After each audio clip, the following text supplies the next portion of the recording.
სალამი ყველას, გამარჯობა დათო, გამარჯობა კოკი. კოკი ფერაძე ყავს დღეს სტუმრად და აწავართებ დათოს ამ პრივილეგიას. დათო ჯაფარიძე არის თავმჯდომარე ჩვენი საისტორიო კლუბის, მას მიყავს ხოლმე ეს ყველაფერი და დათო წარადგინე კოკი და დავიწყოთ ჩვენი დღევანდელი თემა რა. მოგესალმებით ყველას, მოხარული ვარ დღეს გვექნება დღეს და კიდევ სხვა დღეებში ძალიან საინტერესო თემებზე საუბარი. ეს შეეხება ქართველ მამლუქებს, რომლებიც დიდი ხნის განმავლობაში აღმოსავლეთის ქვეყნებში იყვნენ და ბევრი მათგანი იყო ამ ქვეყნების სათავეში და ბევრი ისეთ საინტერესო საქმიანობაც აქვს გაწეული მათ და კავშირებიც არის მათი საქართველოსთან. ეს იყო ჩვენი ქვეყნის დიდი უბედურება. 3 საუკუნის განმავლობაში გაუთავებლად მიდიოდა ტყვეთა სყიდვა. გაყავდათ ბავშვები, ქალები, ვაჟები, პატარებიც და უფრო მოზრდილებიც, რომლებიც მერე სხვადასხვა ამ ქვეყნების სათავეში მოექცნენ და განსაკუთრებით ბევრი იყვნენ მერე უკვე ოსმალეთის იმპერიის საფაშოებში ეს ქართველი მამლუქები. ამ თემებზე უკვე საუბრება ისტორიის მეცნიერებათა დოქტორი კოკი ფერაძე, რომელიც უკვე ბევრი წელი ამაზე მუშაობს ამ საკითხებზე და ძალიან საინტერესო მასალები გააჩნია. თხოვთ კოკი. დიდი მადლობა თორნიკე დათო წარდგენისთვის, ჩემთვის დიდი პატივია თქვენ მსმენელთან იმ ამბების მოყოლა, რომელსაც ავიც უკვე თითქმის ალბათ 30 წელია ვიკვლევ და 2019 წელს პროფესორ გოჩა ჯაფარიძის ხელმძღვანელობით დისერტაციას დავწერე ამ ქართველი მამლუქების შესახებ. ჩემი ძირითადი ინტერესი და ასე ვთქვათ ფოკუსი იყო ალჟირის, ტუნისისა და ლიბიის საფაშოებში მე-18-მე-19 საუკუნეში ჩაყვანილი ან თავისი ნებით ჩასული ქართველების ამბების წარმოჩენა, თუმცა ამას გარდა, რა თქმა უნდა, ჩემთვის განსაკუთრებული კვლევის და ინტერესის საგანი არის ასევე ეგვიპტის ოსმალურ საფაშოში ყოფი ქართველების ამბები და მათი ბედის გამოკვლევა, ასე ვთქვათ. ძალიან საინტერესოა რა და დათო შეკითხვებით წაუბართო ჩვენი უთრობა თუ კოკი რას აპირებ? აი დღეს ჩვენ აი ტყუა ნაწილ მოგვიწევს ამაზე საუბარი და დღევანდელი თემა ძირითადად რა იქნება? ხო, აი სულ მაქვს ხოლმე იმის ინტერესი, რომ რაღაცა ხელშესახები აღმოვაჩინო მამლუქების, მათი კავშირები ჩვენს საქართველოსთან, თავიანთ სამშობლოსთან და ვინც ეს თემა ასე თუ ისე იცის პოპულარული ლიტერატურიდან, ფილმებიდან, ასე შემდეგ, ყველა მიცის, რომ მათ რაღაცეებს ეს ქართველი მამლუქები რაღაცა წერილებს და რაღაცეებს აგზავნიდნენ საქართველოში.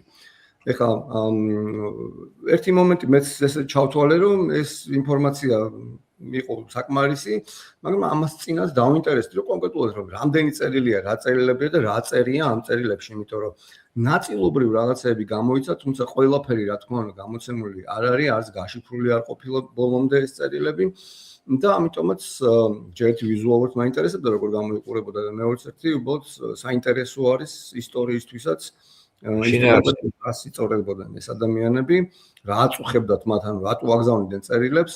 რა თქმა უნდა, ძალიან ბევრი წერილი იქნებოდა, მაგრამ რაც შემოგჩა არის სულ 4-5 წერილი. ერთი წერილი თქვენ წინა გადაცემაში უკვე განიხილეთ დაუთ პაშა ერაყის მმართველმა, რომელსაც საკუთარ დედა მარიამს გამოგზავნა წერილი და თხოვდა რომ ის მასთან სტუმრად ჩასულიყო, დედა მერე უკვე უარი შეუთვალა და ეს წერილი ესე უპასუხოდ დარჩა, ასე ვთქვათ. და კიდევ 4 წერილი, რომელიც ეგვიპტელი მამლუქების მიერ არის მოწერილი, აქედან 2 წერილი არის რუსეთის ცენტრალურ არქივში. ისინი 1967 წელს ვალერიან მაჭარაძე იყო ესეთი ძალიან კარგი მკვლევარი და მან გამოაქვეყნა და კიდევ 2 წერილი არის საქართველოში. ერთი არის ცენტრალური ისტორიის საარქივო ფონდებში, მეორე კი ხელნაწერთა ინსტიტუტში და აი ამ წერილებზე მინდა რომ ასე ვთქვათ, მოკლედ მოგიყვეთ. აი მე ახლა ვიზუალურად წარმოდგენა გქონდეს, აი რაზე ლაპარაკობს კოკი, ნახეთ, ეს არის ერთი ესეთი სახე აქვს მეორეს. მე მოყოლის მიხედვით ალბათ თვითონ კოკიც გვიკარნახებს რომელი ჯობია რომ ვაჩვენოთ ხოლმე და თქვენ აი ყველაზე მნიშვნელოვანი არის ეს ეხლა რომელიც გამოტანილია ეგ არის სანამ ამ წერილებზე ვილაპარაკებ ორი სიტყვით ასევე ვიტყვი რომ ეგვიპტეში მე-18 საუკუნეში განსაკუთრებით მე-18 საუკუნის მეორე ნახევარში შეინიშნება ძალიან ბევრი წარმატებული ქართველის არსებობა და ყოფნა. ამაზე შთაბეჭდილებას გვიქმნის რამდენიმე მოგზაური ასევე ერეკლე მეორის მიერ გაგზავნილი დესპანი რომელიც ეგვიპტეში იმყოფებოდა და იმან სიები შექმნა საერთოდ მამლუქების აი მიახლოებით წარმოდგენა რომ შევიქნათ 18 მართველი ბეი იყო ბეი ერქვა ეგვიპტის ერთ-ერთი პროვინციის გამგებელს ანუ რეალურად აი მინისტრთა საბჭოსავით იყო ეს ბეები რომლებიც 18 იყვნენ 18-დან 12 იყო ქართველი 6-დან დანარჩენი 6-დან იყო ჩეჩენი რუსი მოლდოველი ზოგს აბაზა უწერია ამიტომ ესე თლათ ქართველი საინტერესო მომენტია კოკი ჯერ ესეთი ორი კითხვა გამიშთა ერთი ეს ყველა ეს 12 ყველა მოტაცებულის ბედით არის ჩასული თავისნებით ჩასული ხო არ არის ვინმე და მეორე კიდე რაც ჩამოთვალე სულ ყველა არის საიდანაც მოსული იქ ადგილობრივი ვერ ხარობდა ასე ვთქვათ ამაზე და რატო ხო ყველა მათგანი არის მოტაცებული ანუ რამდენადაც შეიძლება თქვათ რომ აი მათი ეგვიპტეში ჩასვლის მომენტი დაფიქსირდეს ყველაზე ცნობილია რომ რაღაცნაირად რაღაცა ხერხით იყვნენ საქართველოსთან გაყვანილი ხა ყველაზე ცნობილი არ არის ვინ იყვნენ და რა ადგილიდან იყვნენ რა გვარები იყვნენ აი რაღაცა ამ კონკრეტული მომენტისთვის ხო აი მე-18 საუკუნის მიწურულს ვიღაცების გვარებიც კი ვიცით ქართველების სახელების და გვარებიც და წარმომავლობის ადგილები მეორე კითხვას რაც შეეხება აქ იყო ესეთი სრული ასე ვთქვათ მაფია იყო შეგვიძლია ვთქვათ აი კავკასიურ ქართული მაფია იყო რა ისინი სხვას არავის არ აკარებდნენ ამ ძალაუფლების სადავეებს იმიტომ რომ ეგვიპტე წარმოიდგინეთ ყოველთვის ძალიან მდიდარი ქვეყანა იყო მით უმეტეს იმ პერიოდში ხო აი აქ იწარმოებოდა ოქრო უამრავი ეს რა ქვია ხორბალი და ასე შემდეგ ანუ ისეთი საიმპორტოდ საექსპორტოდ გაქონდათ უბრალოდ ნედლეული და ძალიან დიდი შემოსავალი ჰქონდა ეგვიპტეს ან მდიდარი ქვეყანით ითვლებოდა ამიტომ ამ სიმდიდრეზე ვთქვათ ის ექსკლუზივის მოპოვებას რა თქმა უნდა ისინი სხვას არ დაუთმობდნენ ესენი იყვნენ შეიარაღებული ადამიანები რომლებიც ბავშვობიდანვე იზრდებოდნენ მებრძოლებად ეს ტრადიცია მე მგონი სალადინმა დაამკვიდრა მან შექმნა ეს შენერთები ხო მამლუქების კი ბატონო ეს ხო აი ეგ გაცილებით ვთქვათ რომ მე-13 საუკუნეში მე-12 მე-13 მე-14 საუკუნეში ესე განსაკუთრებით ჩამოყალიბდა იმ პერიოდში ძირითადად იყვნენ თქვათ აი ჩერქეზი მამლუქების მთელი დინასტიები არსებობდა, თუმცა ქართველებიც არიან არაერთი ამ პერიოდში მე-13 მე-14 საუკუნეში და საერთოდ მე-13 საუკუნეში მოყოლებული ქართველები ხშირად არიან. უბრალოდ ჩერქეზები გაცილებით უფრო მეტნი იყვნენ იმ პერიოდში. ქართველების ეს მასიურად შეყვანა უკვე დაიწყო შეგვიძლია ვთქვათ მე-17 საუკუნიდან მე-18 საუკუნეში საერთოდ პიკს მიაღწია აი ლეკიანობის გამო. აი ლეკიანობა ასე ვთქვათ წალეკვარორი სიტყვა ხო აი ეგ მოხდა ქართლში და კახეთში. აი ყველა და ყველაფერი მიყავდათ. კი რატომღაც ესეთი ობილატელური შთაბეჭდილება მაქვს მე ხა ლეკიანობა ახსენე და უცბად მივხვდი რომ მაინდამაინც სწორედ არ ვიცოდი. რატომღაც მეგონა რომ დასავლეთ საქართველოსდან იყო ასე ვთქვათ ეს მიწოდების წყარო და იქაურები უფრო დასაიმერლები, მეგრელები დებდნენ და ლეკიანობა აქეთ არის უფრო აღმოსავლეთით და როგორ იყო ეგ? ხო, აი სამეცნიერო ლიტერატურაში ეგ არის ცნობილი, რომ დასავლეთ საქართველოში აი უფრო მებატონეები და ყაჩაღები და ავაზაკები, უფრო ადგილობრივი საზოგადოების წევრები, ხო, შეიძლება ეს იყოს რაღაც ტიტულოვანი ადამიანი, თავადი, აზნაური, სამღვდელოც. მან თვითონ გლეხიც ერთმანეთს იტაცებდნენ, თქვა, ბავშვებს, ერთმანეთს იტაცებდნენ და ყიდნენ. ოსმალები ამათ ელოდებოდნენ სხვადასხვა პორტებში, აი ანაკლია, ყულევი, კი ბატონო ქობულეთი, აი მთელი ეს შავი ზღვის სანაპირო გადაქცეული იყო, აი სავაჭრო პატარ-პატარა იმეებად რა, დუქნები იდგებოდა სეზონურად, შემოდიოდნენ გემები და გაყავდათ ეს ბავშვები. აღმოსავლეთ საქართველოში თქვა და ესე თავადაზნაურობას და აი იმას რა ქვია დაწინაურებულ იმებს რა ქვია არისტოკრატიას ფენებს არ ქონდათ ამის შესაძლებლობა და ეთყობა არც დიდად სურვილი არ ქონდათ რომ ეს ბავშვები გაეყიდათ იყო ეგ შემთხვევებიც მაგრამ ისე მასიურად არა როგორც დასავლეთში წყარო აი აღმოსავლეთ საქართველოსიდან ბავშვების გაყვანის იყო ლეკები, ჭარელები და ოსების შემოსევები და რა თქმა უნდა რა ქვია ირანელების, ოსმალების ესეთი შემოსევები, მაგრამ ლეკები იყვნენ ყველაზე მეტად. აი მაგალითად ხო ზედაზნის ციხედ ჩვენ რო დღეს რაღაცა მოგწონს და ესე ჩაავლით და ასე შემდეგ. ზედაზენი იყო მთელი რამდენი საუკუნის განმავლობაში ლეკების ხელში იყო და იქ 600 კაციანი ჯარი მუდმივად ყავდათ სამშვილდეში კიდე რაღაც რამდენიმე ციხეში აი ქართლში გამაგრებული იყვნენ ლეკები იტაცებდნენ მიყავდათ იქ და ის გამანაწილებელი პუნქტივით იყო. მე გადაყავდათ უკვე ახალციხეში და ახალციხიდან უკვე გზებით აი ყარსი, ართვინი, ასე შემდეგ აი გადაყავდათ ტრაპიზონისკენ და სტამბულში მიყავდათ. გოგი ერთ-ერთია რომ სტამბულში არ ყიდნენ და არ ჩამოყავდათ და მიყავდათ პირდაპირ ეგვიპტეში ვიღაცები. გოგი ერთი კითხვა მაქვს სულ.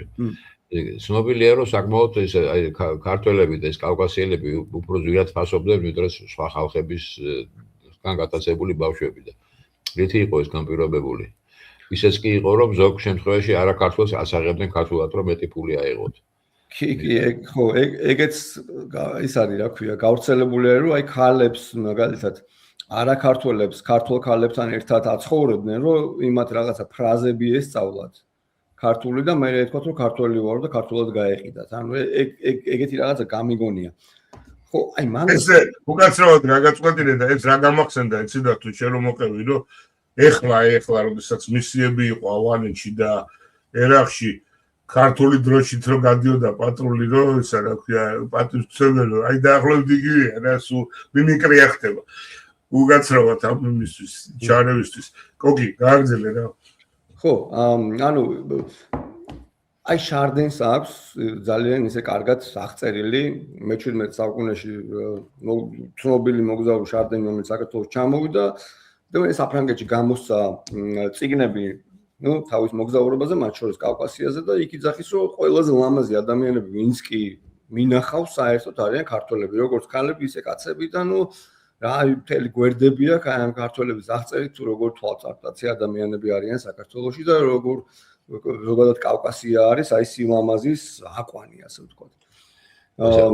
უკაცრავად ერთ ჩაერთვები სხვა აგზელებს იმას დამოკიდებულებას ტრადიციას ვთქვათ ალექსანდრე ძიუმა თბილისში რო იყო ისაც ძალიან აკებს ქართველებზე გარეგნობას და მე კიდევ მე-20 საუკუნეში უკვე სტეინბეკის ის რომანი რუსული დღიური რაშენდი არის ისაც წერს საპირდაპირ ეგეთი ფრაზა აქვს რომ გრუზინსკი მუშინი eta красивое племя ქალებზე აკეთებს მაგრამ კაცებს აკეთებს ხო ეს აი ევროპელები იმას აღნიშნავს ეს 47 წელს იყო რომ ერთი ღიპიანი და სკელი ქართველი ვერ ავნახე 47 წელს ეგეთი სურათი იყო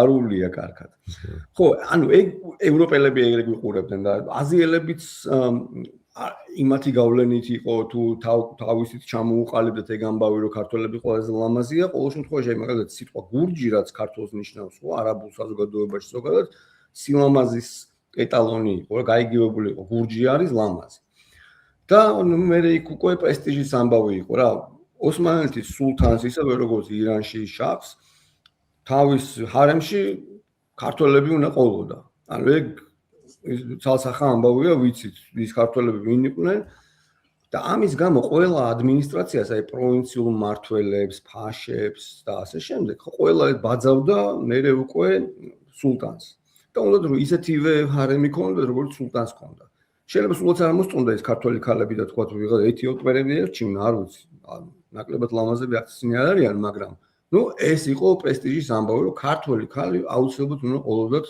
ჰარემში ესეთი წარმატებულ იმებს რა ქვია მართველებს ფასიც აქედან გამომდინარეობდა რა ქართველზე ჩერქეზზე აფხაზზე ფასი ყოველთვის იყო უფრო მაღალი ვიდრე თქვა სხვებზე ჩვენ ვითვლებოდით თეთრკანიან მონებად იყვნენ აი შავკანიანი მონებით ისინი შინამოსამსახურეებად იყვნენ მოიხმარებოდნენ უფრო ჩვენ თეთრები ანუ მეტად ქართველები ჩერქეზები ვიყავით ესეთი ყველა ძვირფასი ისინი რა ქვია მონები ქალები. კაცებიც ასევე. ანუ კაცები უკვე მერე რა მოხდა, რომ ძალიან ბევრი ქართველი კაცი, რომელიც აღმოჩნდა ეგვიპტეში, რა თქმა უნდა, ისინი დაინტერესებული იყვნენ თავისიანების ჩამოყვანით. ანუ იქ უკვე მერე ეგვიპტეში ქართველები ჩადიან არა როგორც მონები, არამედ როგორც თავისუფალი ადამიანები და დაწინაურებები ხდება იქ. მაგალითად ალიბეი იყო ძალიან ცნობილი აფხაზეთიდან მამლუქი, რომელიც იყო გამგებელი ეგვიპტის, იმან თავის დიშვილი ჩაიყვანა. რამდენიმე შემთხვევა არის, როცა ეს თავისი ოჯახის წევრები ჩაყავთ ეგვიპტეში. მე რაღაც წერილები მაქვს ნანახი, მაგალითად, აი დიღმელები იყვნენ, ლასურაშვილები გვარად და ბეჟიტაშვილები, რომლებიც აი როცა არის აღწერები სოფლის, ხო, აი 1780-იანი წლების დაახლოებით, ვიღაცებს გვერდზე უწერიან მისირში არს, ანუ მისირში, ანუ ეგვიპტეში არის წასულიო. მარტყოფელები, ნორიოელები, აი მარტყოფელები იყვნენ ძალიან ბევრი. იონა ხელაშვილს აქვს პირდაპირ დაწერილი, რომ ეგვიპტეს მარტყოფელები მართავდნენ და იოანე ბატონიშვილის კალმასობა ხუმარსწავლაში იქ პირდაპირ არის თქვა ერთი დიდი პარაგრაფია მოცემული, რომ მარტყოფელები როგორ მართავდნენ ეგვიპტეს, რომ როგორ უყვარდათ ერეკლე მეორე, გიორგი, როგორ ახლოს იყვნენ სამეფო ოჯახთან, როგორ მათ ზღვენს უგზავნიდნენ. ანუ ეს მარტყოფელები საკმაოდ ბევრი არიან და რაღაცა სიგელბურჯებიც არის შემორჩენილი და ანდერძები სადიდან ჩანს, რომ მარტყოფელები მიდიმოდიან, აი ჩადიან ეგვიპტეში, ჩამოდიან, აი ერთი არის მაგალითად გაბრიელ თუშმანიშვილზე. თუშმანიშვილების ციხე დღემდე არსებობს ფოტოშორის მარტყოფი. რომ გაბრიელ თუშმანიშვილმა თავი გადასდოს სასიკვდილოდ, სამჯერ მოიარა მისრიო, ანუ სამჯერ ჩავიდა. ეხლა იმ პერიოდში სამჯერ ეგვიპტეში წახვალ, ხო, ნუ ალბათ სასიკვდილით თავის გადადება, ძალიან ხიფათიანი გრძელი გზა არის. იქ სად რა დაგემართება არ იცი, მაგრამ ნუ ეთყობა იცოდა ვისთანაც მიდიოდა, ვისთვისაც მიდიოდა და იქიდან ფული მოქონდათ, იარაღი მოქონდათ, ტანსაცმელი მოქონდათ, წერილები მოქონდათ. და ვიღაცები რჩებოდნენ კიდევაც. გოგი, აი მან გაჩნდა ესეთი კითხვა რა, ეხლა შენ ამ წერილებზე ქონდა აწყობილი დღევანდელი საუბარი და კავშირებზე და ეხლა სხვა მასშტაბით დავინახე მე პირადად, მაგალითად, აი ეს რაც თქვი, რომ 18-დან 12 რო ქართველია და დანარჩენიც კავკასიელები არიან და შენ ახსენე სიტყვა ქართულ კავკასიური მაფია. ეს კავშირი საქართველოსთან რამდენად აი როგორი ტიპის კავშირი იყო რა, ისიც კითხი რომ ელექტრე მეორე ძალიან უყვარდათო. ანუ ეს იყო რაღაცა პირადი თქვა, აი როგორც წინა გადაცემაში დათო მოიყვანა წერილი დედას თუ რაღაცა ცოტა უფრო როგორ გითხრა ეხლა აი პოლიტიკური კავშირიც არის ან რაღაცნაირი უფრო სერიოზული რამე ურთიერთობა არის თუ ეს რაღაცა პიროვნულად და სოფლის დონეზე ჩერდება.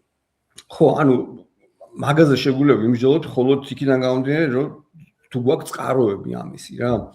ეხლა ერთადერთი წყარო, რომელიც აი პოლიტიკურ კავშირებზე საუბრობს, არის მაქსიმე კაჭკაჭიშვილი, ესეთი არტილერისტი იყო ერეკლესი, რომელიც რუსეთშიც მოღვაწეობდა, ერეკლესთანაც კავშირები ჰქონდა და ერეკლემ გააგზავნა ეგვიპტეში და სხვა შორის ეთიოპიაშიც რა, როგორც თავისი ელჩი. მოკლედ ეს მაქსიმე ჩადის ვიღაც თავის რომელიღაც ნათესავ ბეგთან, აი ვინ არის ზუსტად არ უწერია სამწუხაროდ, ამიტომ იმ ბეგის გვარიც არ ვიცით, მაგრამ ერთ-ერთი კაჭკაჭიშვილიც იქნებოდა.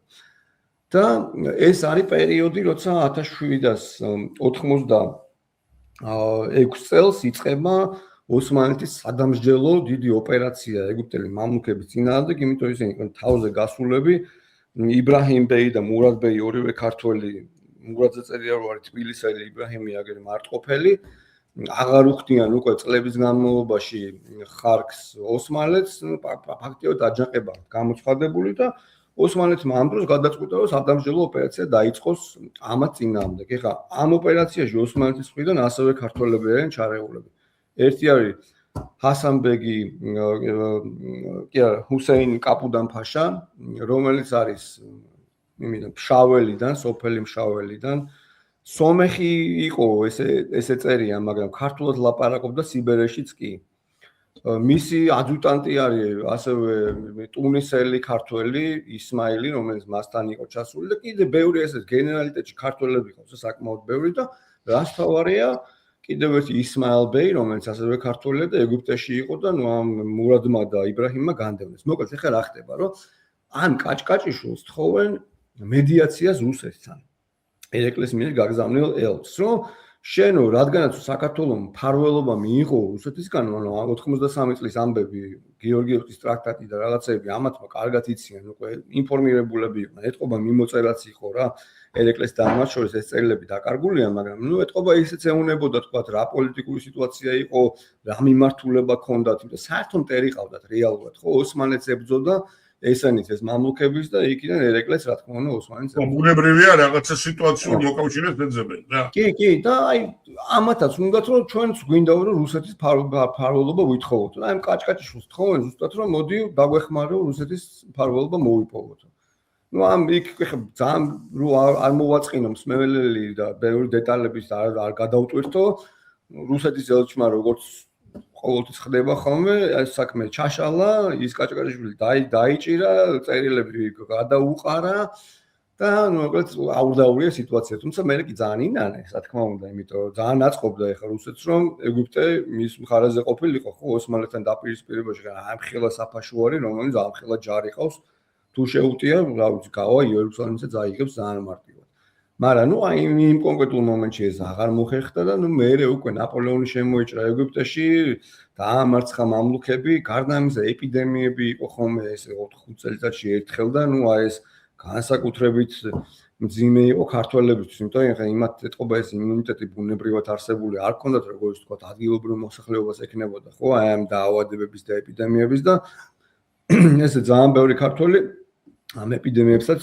ემსხვერპლა ხო ეხა მოდი რომ იმას ვქნათ რა ქვია უფრო საინტერესო და ინტერაქციული რო იყოს თუ გინდა წერილებზეც მოდი გავაკეთეს ძალიან კარგი საფუძველი შეიქმნა ეხა რაზე ვლაპარაკობს და წარმოდგენა ნამდვილად ექნება სვენელს რომელიც მოგუსმენს და კი ბატონო წერილებს მოკლედ ორი წერილია რომელიც არის რუსეთის არქივებში ეს არის ერთი არის იბრაჰიმ ბეი ალ-ქაბირი აი ცნობილი შინჯიკაშვილი გვარად მარტყოფელი კაცი რომელიც იყო მმართველი ეგვიპტის და ის ნაპოლეონსაც ებრძოდა და მე 1816 წელს უკვე დევნილობაში გარდაიცვალა იმაში სუდანში მაგრამ ძალიან ძლიერი ძალიან ცნობილი აი ნაპოლეონთან ბრძოლების გამო განსაკუთრებით ევროპელებისთვის კარგად ცნობილი ადამიანია და მოკლედ ის იწერება ერეკლესთან ესეთ წერილს რომელშიც გამზადებული გვაქვს რომელია რო არ შემეშალოს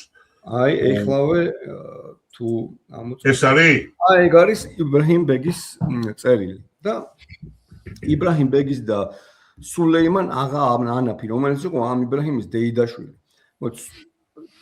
მოკლედ რომ მოყვე სულეიმან აღა ანაფის მამა ძმები და ოჯახი ავალიშვილების ისინი იყვნენ ყმები და ამ სულეიმანმა გაიგო რომ თურმე ავალიშვილი ძალიან ცუდად ექცეოდა სოლომონ ავალიშვილს საკმაოდ ცუდად და ის უხეშად ექცეოდა ამ თავის იმას რა ქვია ყმებს მათ შორის ამის ოჯახის წევრებსაც და სულეიმანი წერს ერეკლეს რომ იქნებო სახას ოყმებად გაიხადო ესენი გამოიყვანო ის ძალიან ცუდად ექცევა და მე უკვე მე ვიცი რომ ამას ყველაფერს მე გადავიხდიო და იბრაჰიმი რომელიც ამის დეიდაშვილი თუ რაღაცნაირად ნათესავი მაინც ეკუთვნოდა იბრაჰიმიც ცალკე წერილს ამზადებს აი ამ საქმის მოსაგვარებლად და ისიც წერს ერეკლე მეორეს და აი ხა პატარათი ესე წავიკრებ ქართლისა და კახეთის მეფე ერეკლეს თქვენი სიკეთის და კარგად ყოფნის დიდად მდომე და მონატრე მისრის შიხ ბალადი იბრაჰიმ ბეგი მოკითხვასა და თქვენის ამაღლებულის თავის საკადრის მოკითხვას მოგახსენებთ მე თქვენი წიგნი მოგვივიდა მანუჩარ კაჭკაჭიშვილის ხელით ეს ერეკლეს გაგზავნილი ელჩი არის დიდად მადლობელი გახლავართ რომ თქვენს წიგნსა და ამბავს არ გვაკლებთ. მე ამას მოგახსენებთ და ჩვენი საუბედრებელი ეს არის თქვენ წინაშე რომ ჩვენის მამის და შვილს სულეიმან აღას შუა მადეგარნი ვართ თქვენთანა რომ ამისი ძმა კანუტიშვილი ივანე ავალიანთ მეითარ ივანეშვილის სოლომონის ყმა გახლავთ. გვესმა რომ ძალასა და უსამართლოს ატნას. იმ სოლომონის ყმობიდან გამოიყენოთ თავის მამულდედოლითა და თქვენ სახაზო ყმად გახადოთ დიდად მადლობელი გახდები. ამის მაგიერი სამსახური ჩვენ უმეტესად გვიბრძანოთ. ვიცით თქვენის კეთილის მოწყალებისგან ჩვენ სრულამდგოლობას და წერილებს მიიღებთ. ამისთვის კადნიერად მოგწერთ. ვითხოვთ წყალობას რომ თქვენი წიგნი და ამბავი არ დაგვაკლოთ. აი ეგეთი წერილია.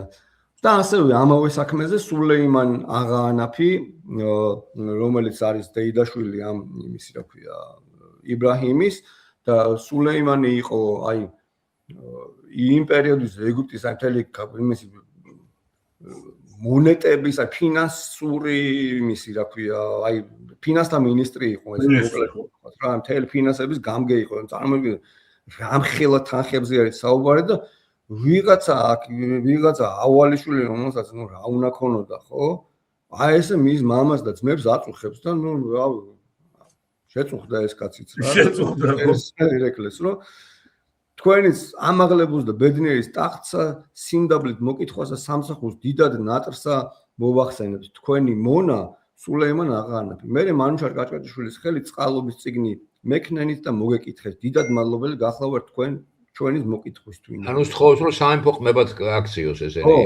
ჩვენ საბედნიეროდ გვემსახუროთ ოკეი, ხო არ არის ცნობილი როგორ განვითარდა ეს ამბავი შეუსრულა რეკლამას თხოვნა და რაღაცა და ისი რა არის ეს წერილები არის რუსეთში ხო რუსულ არქივებში არის რა მე ეჭვი მაქვს რომ ერეკლეს ეს წერილები არ მისვლია იმიტომ ეს მანუჩარი კაჭკაჭიშვილმა მე ბევრი იარა კიდე იქ ეთიოპიაში იყო მე ალექსანდრიაში მე ისო კაიროში დაბრუნდა მე სტამბულში იყო რაღაც მე სტამბულიდან მე იმითი რა ქვია ვლახეთით და გადავიდა რუსეთში და აი ერეკლესთან თქვათ აი ამ წერილების შეიძლება კოპიოები სადღაც ვიღაცას გადაუდო და იმან წაუღო ერეკლეს შეიძლება არა მაგრამ ფაქტი არის რომ რუსეთში არის აღმოჩენილი ეს შეიძლება სავარაუდოა რასაც შეიძლება რუსეთი ამ წერილებს შეგნებულად არ უშვებდა ეხლა მის წამკითხავები ნაკლებად ეყოლებოდა რომ გაიანალიზებინათ ვინ წერს და რას წერს და არ უშვებდნენ ამ ლაშქარაშვილი იყო ერთი რომელიც იყო აი რუსეთში დაბადებული ქართველი რომელიც ის იყო რა შპიონი იყო იქ იმაში კონსტანტინოპოლში ეжда რუსეთის სამეფოში და მთელ ქართველების მოწერებს ყველაფერს იმაშვება და შიფრავდა რა ეს არა ესე იგი საოცარი მომენტია ნახე რა ესე იგი ბრძოლა თქვათ ოსმალეთის იქითაც ქართველი აქეთაც ქართველი შპიონიც ქართველი რუსთან ქართველი ესე იგი ჩვენ ვაფუჭებთ თვითონ ჩვენივე ყველაფერს რა ოდით რა თაგალდება რა მინდა კითხო გოგი აი ეს წერილი რომ დაწერილია ეს თვითონ დაწერა ქართული იცის წერა კითხვა იცის თუ იმეს და რომ აი რამე ეგეთი რაღაცები ანუ ეხლა ცნობილი არის რომ ამისი мама იყო მღვდელი ეხლა იმ პერიოდის მე-18 საუკუნეზე საუბრობთ ხო ეხლა იმ პერიოდის საქართველოში ვინმე თუ თავისუფლ წელობას დაწერას ასწავლიდა ხო ალბათ მღვდელი იქნებოდა ის ხო სხვა ვერავინ მაგრამ ეხლა რა ასაკში იყო ეს წამოყვანილი და რა სიხშირით უწევდა ეხლა იქ ქართულის წერა მე ძალიან მეეჭვება ეკლესიები იგივე სკოლების ფუნქციას ასრულებდნენ მაშინ საქართველოში ხო ეკლესიები ეხლა მით უმეტეს მღვდელი мама თავისუფლს ალბათ რაღაცას ასწავლიდა რა მაგრამ იცი რა არის აი შევადარე მოკლედ ამისი ხელწერა აი ამ წერილში და კიდე მეორე მინაწერი არის აი მან კიდე ერთი წერილი არის სადაც იბრაჰიმ ბეგის მინაწერი არის სხვადასხვა ხელით არის მიწერილი და არ ამგონია რომ თვითონ წერა ცოდნობდა აი ეს ხო არა ამის შემდეგზე აბა ამის შემდეგი რომელია ნებისმიერი და გეტყვი ვახ ვერ იმოსკენ აი უფრო ფერადები რომელიც არის ეხლა იგივე აი მეცადი ესა აბა ამოვიდეს და გეტყვი ეს იგივე აი ამ აი ეს რაღაცა ირიბათაც აქვს მინაწერი არა იქ სხვა არის თუ გინდა მე ვესწრები და იქნებ იმას ვქნა ჩავდო და ბარემ ის არის შეიძლება აბა თუ გამოვა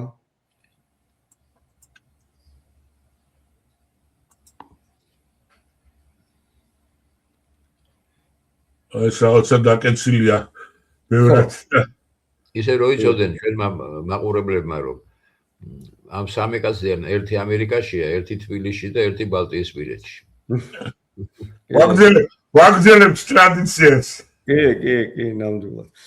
ხო, მოკლედ, იცი რა არის, მაგაზე კიდე მეორე რაღაცაა. აი, ერთი ისტორია არის, ასევე ძალიან ის მივიწყებული და ძალიან საინტერესო, ეგეც ეგვიპტელებზე არის რა. აი პირველი ქართველი, ასე ვთქვათ, აღმოსავლეთმცოდნე იყო ეგეთი კაცი იოსებ წილოსანი. ალი ამად ეფენდი ესე რქვა ამ კაცს 1802 წელს დაიბადა ლანჩხუთში. მე-19 საუკუნე.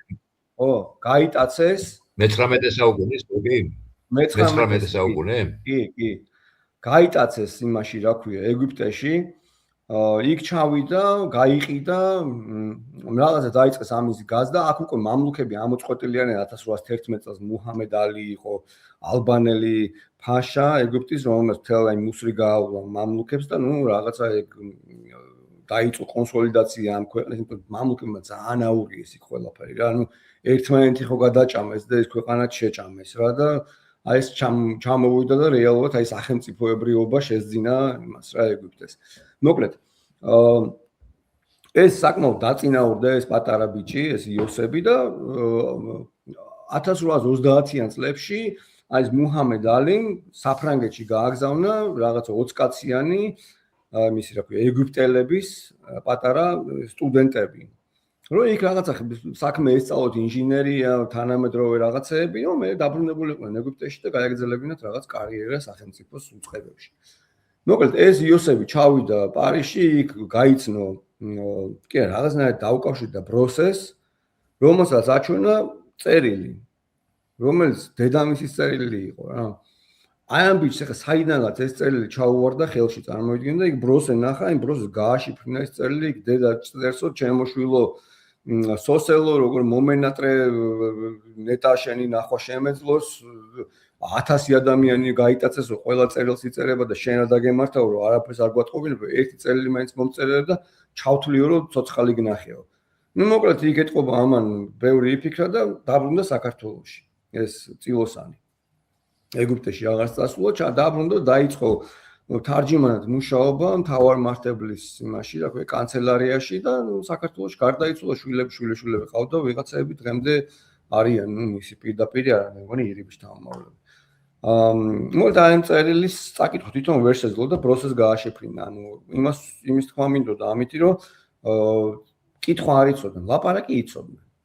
ლაპარაკი იცოდნენ. რაღაცა წერილებიდან ტონით ხვდები რა, რომ აი ეს ადამიანი შეიძლება საიდან ყოფილიყო, აი ერთი წერილია, რომელშიც აი ცოტა რაღაცა კუთხურად ეთყობა, რასაც ამბობდა, იმასვე წერდნენ რა. აი ერთი არის რომ რაღაცას ამბობს, აწე. აი ეს აწე მეთქი რა არის, ყველანაირად ვეძებე და მე მივხვდი რომ ალბათ აი იმ პერიოდში რაღაცა პატარა ის არის რა, რაღაცა იგივე აწი? ხო და აი აწე რაღაცებს იძახის და ეგ ალბათ უფრო დასავლეთ საქართველოს ის არის რა, რა ვიცი, ვანდელი გადმოსახედით, თუმცა შეიძლება ნებისმიერი სხვაც იყოს, მაგრამ დასავლეთ საქართველოსდან წამოსული ადამიანის საუბარს უფრო გავჩემთვის. საინტერესოა ძალიან საინტერესო. კიდე ერთი ამის ამოკრეფა შეიძლება ესე დეტალებზე დაკვირვებით. კი. ერთ პატარა რაღაცას ეს წავიკითხავდა და შეგვიძლია მაშინ მე უკვე კი ბატონო. სხვა რაღაცებს. ხო, მოკლედ. ცნობილი ამბავია კიდე რომ ამ იბრაჰიმ ბეგმა გამოაგზავნა ფული, მაშინ რა ქვია, მარტყოფში ეკლესიის ასაშენებლად.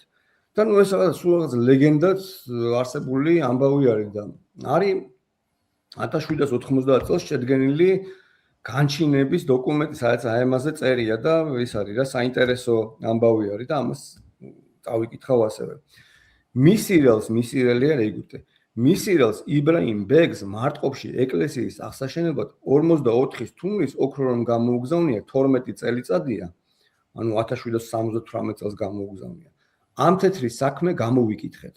მოკლედ აქ ის საეკლესიო საბჭო იყო, რომ ვიღაცამ ფული გამოაგზავნა და რა მოხდა, ეკლესია არ არის აშენებული. ამ თეთრის საქმე გამოვიკითხეთ და შევიტყვეთ, რომ ეკლესია არ აღშენებულა და თეთრიც ადგილზევე არის.